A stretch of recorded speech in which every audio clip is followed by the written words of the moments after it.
Hey guys, what's going on? When I'm not trucking around or YouTubing, I'm hanging out watching Life is Good on the beaches of the world. Come on. Good morning. Sitting here updating driver files. I had one guy just got a new truck, had to update his file, get all the old truck information out. Well, I didn't take it out, I kind of kept it, but put it all together, stapled it, and that way if a DOT ever comes in and asks for certain truck inspection from 6 months ago or a year ago, we will have everything we need. So just try to stay on top of all the files. So if we ever do get a DOT audit come in, we're good to go. Got my work clothes on today. Work clothes, I say greasy clothes. Waiting on FedEx to show up. Got a blow off valve coming from my turbo RZR, so I can go test it out Saturday at Royal Blue with Samuel, Makes Sense Trucking. He's the guy that was in the intro. Y'all go check out his channel. He does a lot of DAT board stuff, and we put some new tender springs on his RZR the other day, so we're gonna go try them out Saturday. Nice little ride, try out my blow-off valve on my turbo.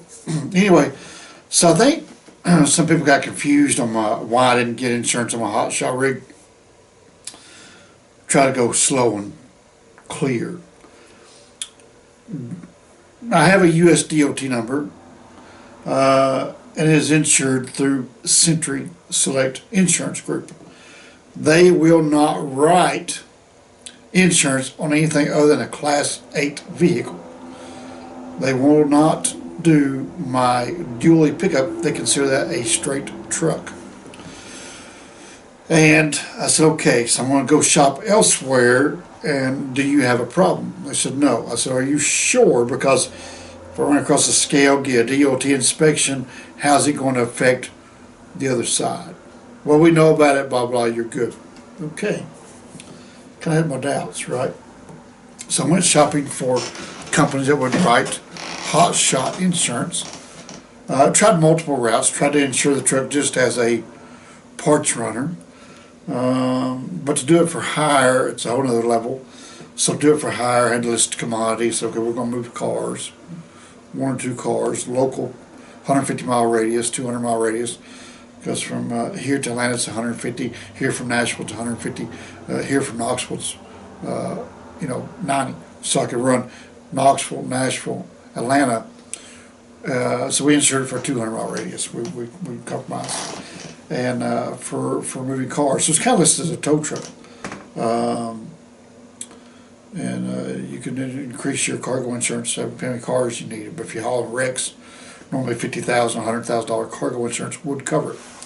So finally found an insurance company. It took a lot because all the other insurance companies, well, they pull the DOT number and they see all these trucks that are running all 48, and they're like, well, no, you why can't you insure it with your current company? So they kind of got confused.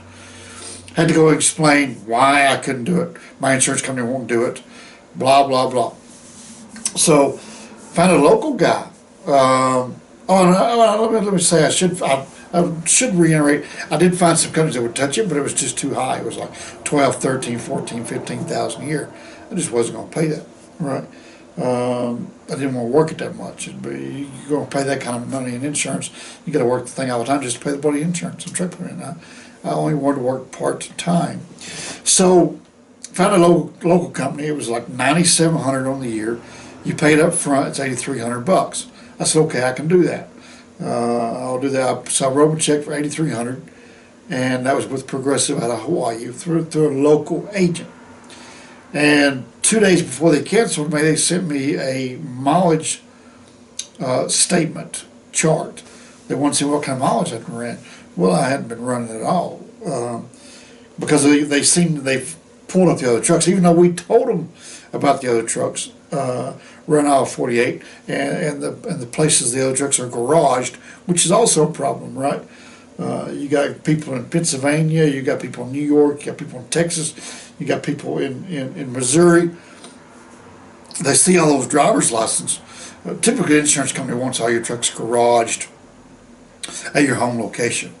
Well, in my type of operation, it's just not feasible. People like Landstar get away with it because they are self-insured, right? So it doesn't matter where their guys live, they are self-insured. I am not big enough to be self-insured. Maybe one day when I have millions and millions of dollars, I can self-insure my own crap and tell insurance companies where to go. But we're not quite there yet, right? So we are at the insurance company's mercy. So I don't know what happened, but a month in, they sent me that mileage statement chart, and then 2 days later I get a cancellation letter in the mail. They don't really have to give you a reason. They are God to the trucking industry, right? Insurance company controls everything we do. They could put us out of business tomorrow. I mean, you just but anyway, so that's where we are. Now, in December, I started insurance shopping in November. My insurance renews December. So I might find a company that will write all of it, I don't know whether I kind of worry about doing that, because if I throw the Julie in the process, they might not want to write it because of the Julie, or vice versa. So, but we do real insurance shopping in November, and I will be leaving Century. I'm not happy with Century. The reason I'm not happy with hold on one second. Okay, that was an important phone call. Did a load, and we had like 10 cases of short on each load, on each stop, and like $1,000 worth of product, but everything's fine. So the shipper loaded it, counted it, sealed it, so we're good to go. So when we go to renew our insurance in December, we'll shop around. We might be able to get it covered and be able to run the hot shot Julie on part-time gig once or twice a week, because I can haul 3 cars to Atlanta. I can load them that evening, Wednesday night or Thursday night, whatever day I choose to run. I can load 3 cars here, run them to Atlanta for $600, pick up 3 cars and come back for $600, make $1,200 a week, and I can do that twice a month, and cover all expenses on the Julie and insurance, and be happy as a fat rat, which is my goal. Other than that, and if I don't sell the trailer, or if I don't get insurance, it's no big deal. I can use the trailer to haul the RZRs to the woods. So either way, we're okay.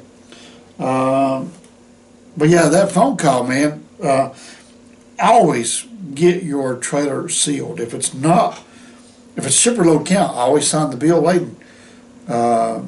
Your name, SLC. Your SLC is your last name, always. Common practice, always. None of my guys do it. I try to tell them. I tell them all the time. You gotta, I spent a little time at Averitt. Averitt was pretty avid about that, and they give you little stickers put on there. And so I learned my last name is SLC. I signed Bill Layden, Tim SLC, or Tim Gorley SLC, or whatever. Now if they don't seal it, then you have seals, right? Keep seals in your side box. Write the seal number on Bill Layden. Make them initial it. Say, hey, the load was sealed, because you got to cover your butt. You can get to the other end and there's a case missing. You're going to pay for that case more than likely. Like I hauled a load of Detroit turbos for Detroit engines out of Utah to was that Ohio or Detroit? Detroit engine plant is. It was direct shipper, right? Detroit. I get to Detroit, and they claim they were missing a pallet of turbos. Holy crap! A pallet of turbos could be a lot of money, right? I did seal the load, but I sealed it myself, and so valuable lesson learned. I didn't do what I preached, I just threw the doors closed, threw the seal on it, took off, and it got up there, and there's pallet turbos missing. I don't think there ever was, because I had them reach out to the Detroit, the guy that loaded it, and it was in-house. I think they probably found it because I never heard anything back. But you're sweating bullets for a long time, because a whole pallet of turbos can be pretty pricey. So you don't want to work for free, guys. So it just takes a few seconds to sign that last name, SLC, get it sealed. If they seal it, you seal it, whatever. Verification goes a long ways.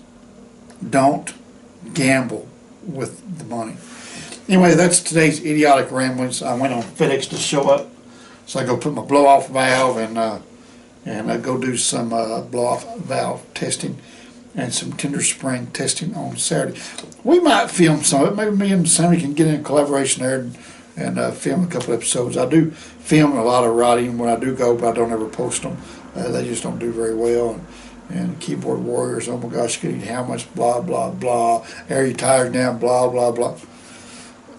You know.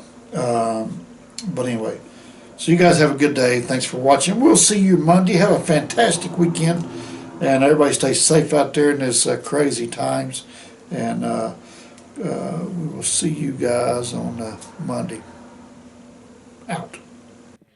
When I'm not busy stalking the office with Skittles, I'm watching Idiotic Ramblings. Come on now.